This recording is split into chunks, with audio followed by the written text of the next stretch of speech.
Welcome everyone to the Gary Neville podcast, which comes to you over this long weekend in two parts. Tomorrow evening after the game at Everton, Gary will deal with all of the other issues in the Premier League, principally around the chase to be in the Champions League. But tonight we're going to deal with the race to be champions. We're at the Tottenham Hotspur Stadium, where Arsenal have taken a big stride in that race with a big win against their neighbours Tottenham. There was a lot of jeopardy around it, Gary, to start with. We know all the noise. Noise has been a pertinent word this week after what happened at Wolves. How did Arsenal deal with it?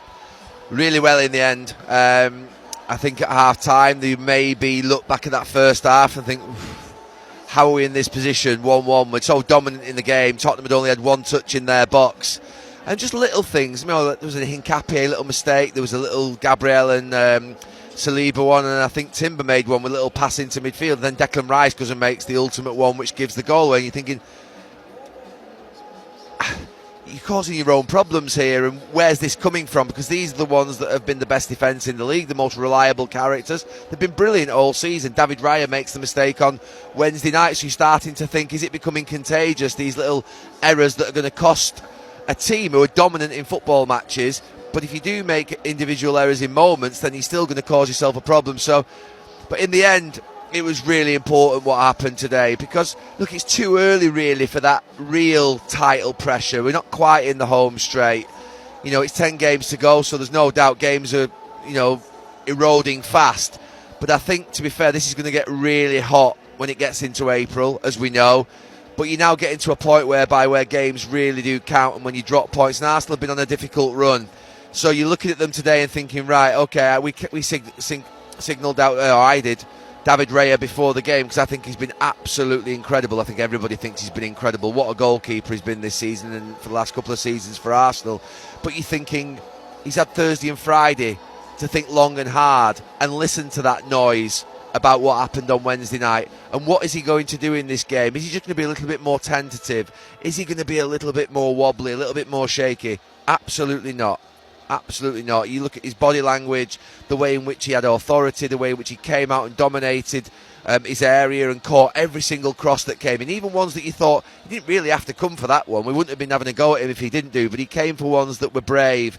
So I think it was really important for him today, to make sure he gets back to his sort of what would be mistake-free best. And in the end, he makes something really special there, doesn't he, where he sort of reaches back.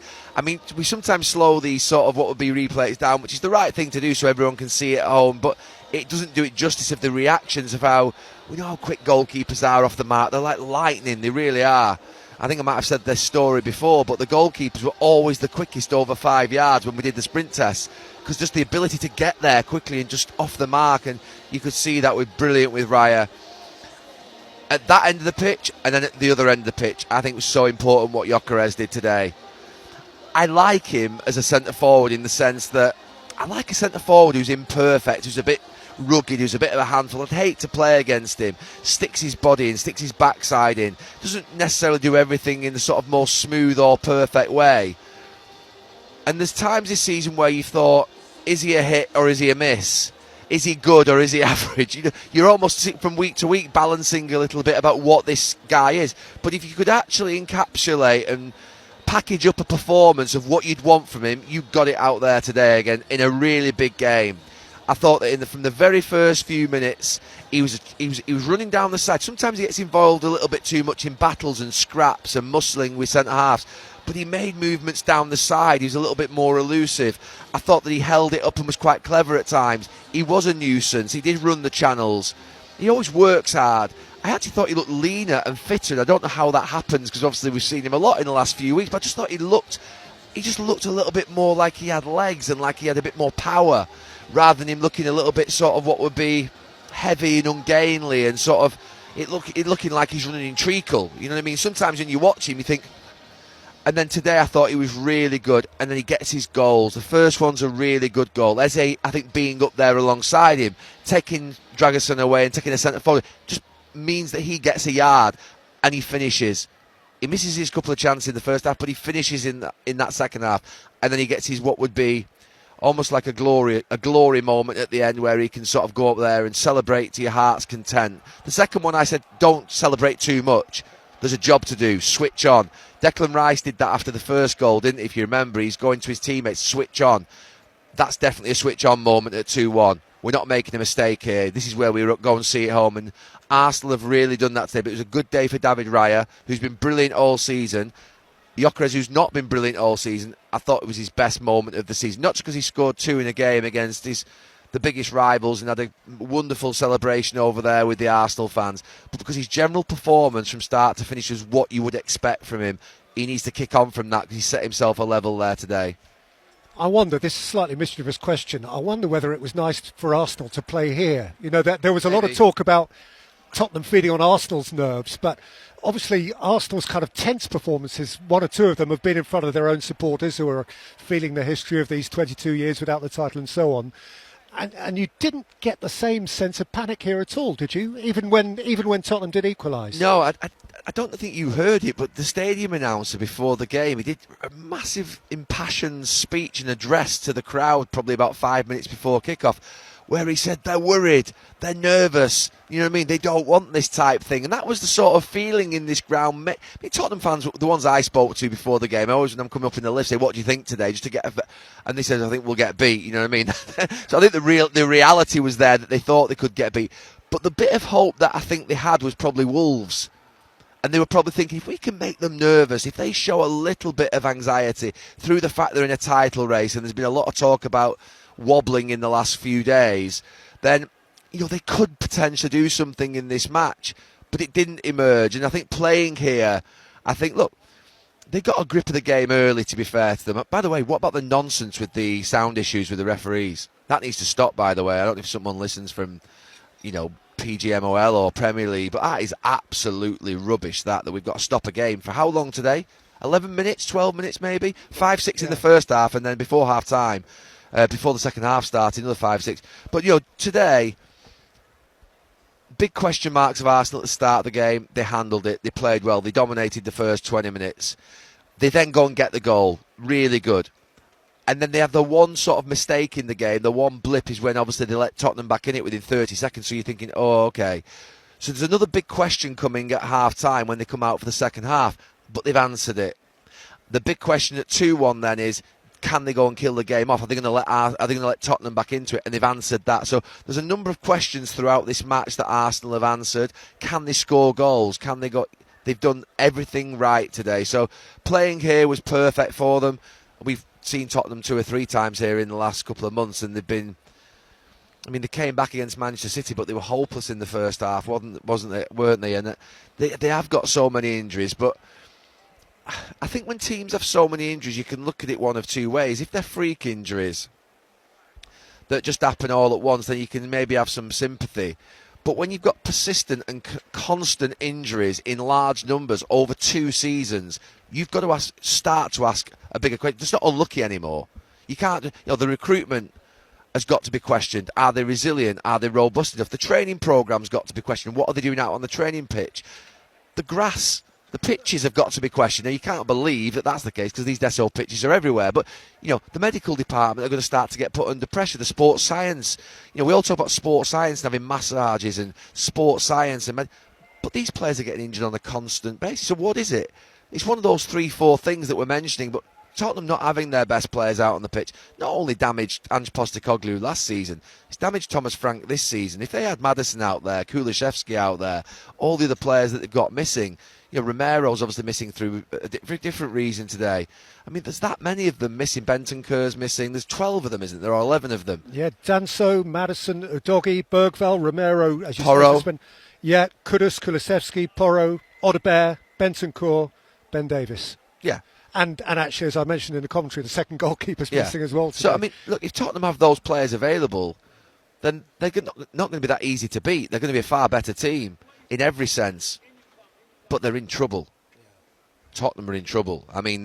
Last season, they skirted with it a little bit, relegation. There was a little bit of but they were always sort of clear of it, and they were managing the sort of Europa League games and just getting enough points, and you never really felt they were going to go down. This season, they've got some real work to do, and they better do it quickly, by the way, because I watch West Ham and I watch Nottingham Forest, and they've got something about them that you think they're going to pick up points. So it's not going to be a case that Tottenham can just sit there and think that this is just going to happen. They're going to have to work bloody hard to get out of this mess. And it's unthinkable. I mean, you're in this stadium. I've been to their training ground when I was a coach with England. We used to train there a lot. And you just can't think this amazing, great football club.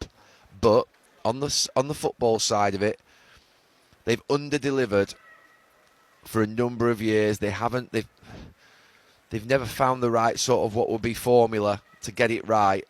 And this is the second season on the trot that they're in this type of position. So it's not a fluke anymore. This is a pattern of what you are. And it would be the shock of the century, wouldn't it? I mean, it would be absolutely mind-blowing to think that they could disappear out of this league. But I don't think they will. No. I don't think they will. They've shown an attitude in this game today for 55, 60 minutes. And even to be fair, in the last half an hour, they were just beaten in the end by a better team. But they have shown a little bit of ruggedness in this game that you need and they will need. We've just got to make sure that if they're playing a team here that doesn't get the crowd up as much and doesn't get these players up as much, that they show that same ruggedness. Because it's easy to show it sometimes in the North London derby where you have to. You're almost forced to in a manager's first game. But when the cameras are off you and they're playing against a team in mid-table next week and the week after, and maybe it's a little bit less motivation, maybe it's a little bit less fire because of the fact of what this fixture is, are they going to be as rugged, as dogged, and as hard-working and as pressurising? Because they're going to need to be, because if you're just 2, 3, 4% off it in this league, you will get done. Yeah, well, that is going to be something clearly to watch. They were relegated, by the way, in 1977, Tottenham, a team that had Pat Jennings in goal, Glenn Hoddle in midfield, Steve Perryman, some Tottenham greats went down. But anyway, that's a different era.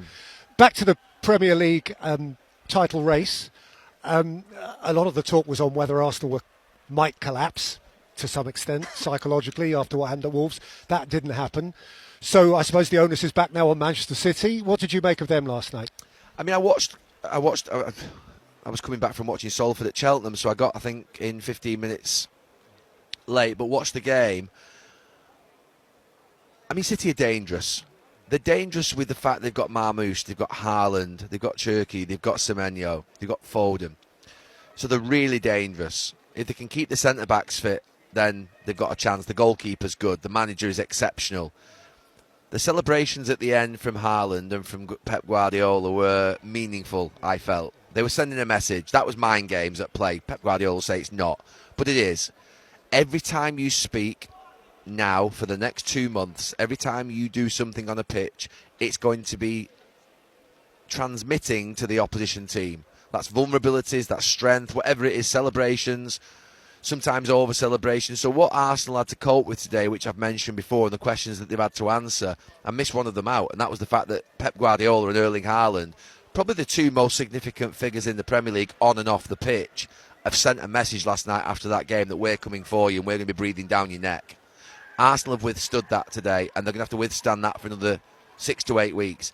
Arsenal were never going to get this Premier League title handed to them on a plate. It doesn't work like that, particularly when you're going for your first one. If you're winning 3, 4 and 5 and 6, you can sometimes win by 10, 15 points and you can take it in your stride. That's very, very rare. It's a struggle. It's a battle. It's a fight.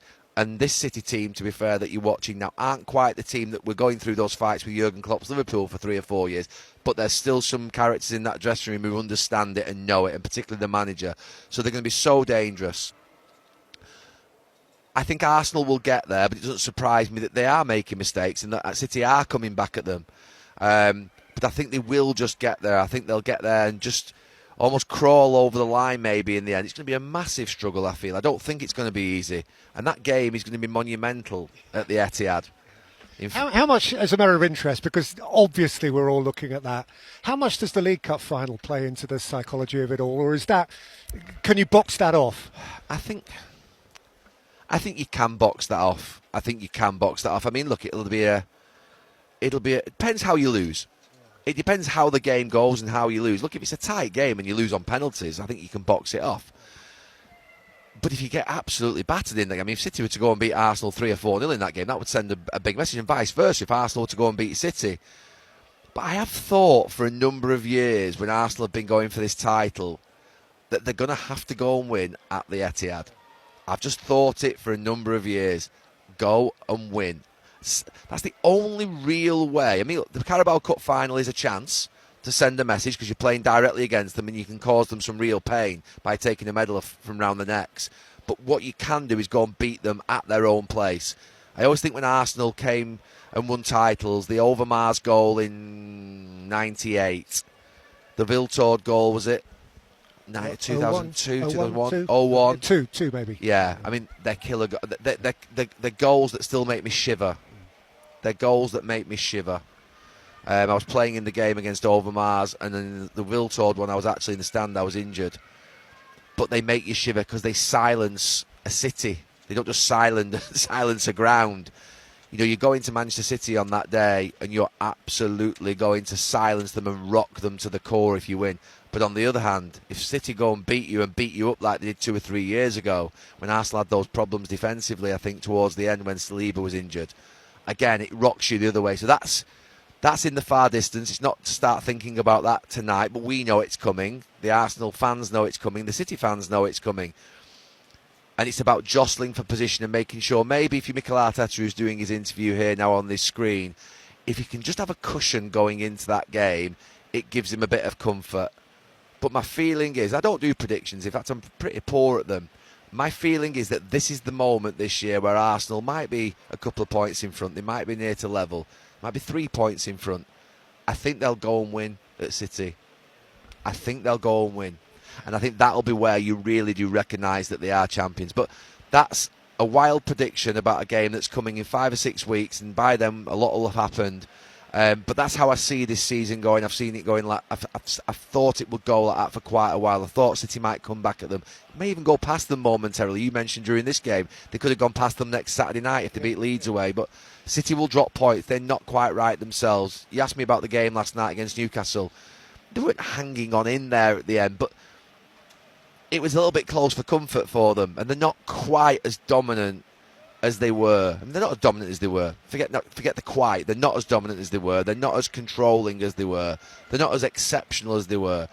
But they're still very, very dangerous. And I think that Semenyo, Marmoush and Haaland up front, they could cause real problems for every team. What's the reality in the dressing rooms? You say you've played in those sorts of games. Are they going to gradually, as no doubt we will, become obsessed with that game on April the 18th, 19th? Is there a danger that one game could become too important in the heads of players? I think what Pep Guardiola will have liked about, I mean, forget the fact that they dropped points at Wolves, he'll have loved that. But what he'll have liked about this weekend and next weekend is that they get the ability to go and put pressure and get close. That's the real sort of, I used to think if you can get your points on the board and then sit back and watch, which is what Arsenal have had, what City have had the luxury of doing today.